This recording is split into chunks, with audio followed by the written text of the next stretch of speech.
Tijane, je peux t'aider à préparer le pique-nique? Bien sûr.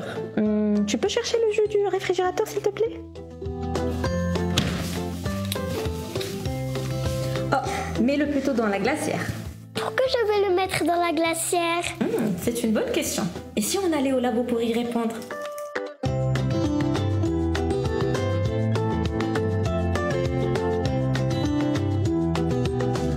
Pour répondre à ta question, qui est pourquoi on utilise des glacières, nous allons conduire une expérience surprenante. Tu es prête?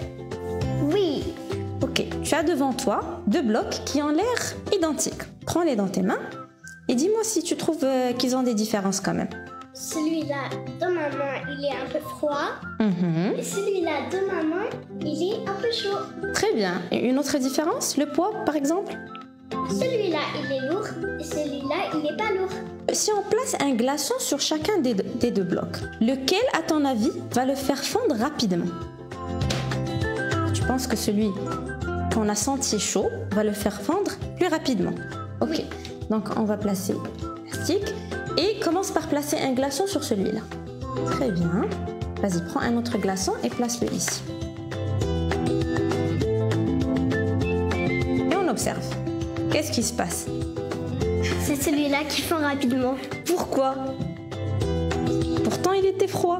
Et pourquoi il le fait fondre? Normalement, les choses qui sont plus chaudes, c'est elles qui font fondre plus rapidement. Oui. Et en fait, c'est en relation avec les matériaux avec lesquels sont faits ces 2 blocs.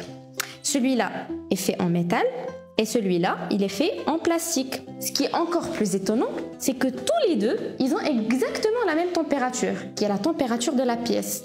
Et pourtant, quand tu les touches, tu sens que celui-là est froid et celui-là est chaud. Et bien parce que certains matériaux, comme le plastique, sont de mauvais conducteurs de chaleur. Conduire la chaleur, ça veut dire l'emmener de l'objet qui est plus chaud vers l'objet qui est le moins chaud. Quand tu poses ton doigt, ce qu'il fait ce bloc en métal, c'est qu'il vole la chaleur qui est dans ton doigt, il la disperse dans l'air. C'est pour ça que tu sens qu'il est froid. C'est parce qu'il a volé instantanément la chaleur de ton doigt. Celui-là, par contre, est un mauvais conducteur de chaleur. Ça veut dire qu'il ne transmet pas la chaleur. Alors quand tu poses ton doigt, tu ressens la chaleur de ton doigt. Alors à ton avis, d'où est-ce qu'il a pris la chaleur pour faire fondre le glaçon? Dans cette expérience, qu'est-ce qui est autour de lui qui est plus chaud que le glaçon? C'est l'air. L'air est plus chaud que le bloc. C'est pour ça qu'il a volé la chaleur de l'air.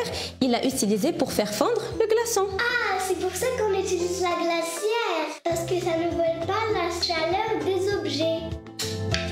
On utilise aussi en cuisine des ustensiles qui sont soit en bois, soit en plastique, parce qu'ils nous permettent de remuer sans brûler. Ah, ça c'est vrai.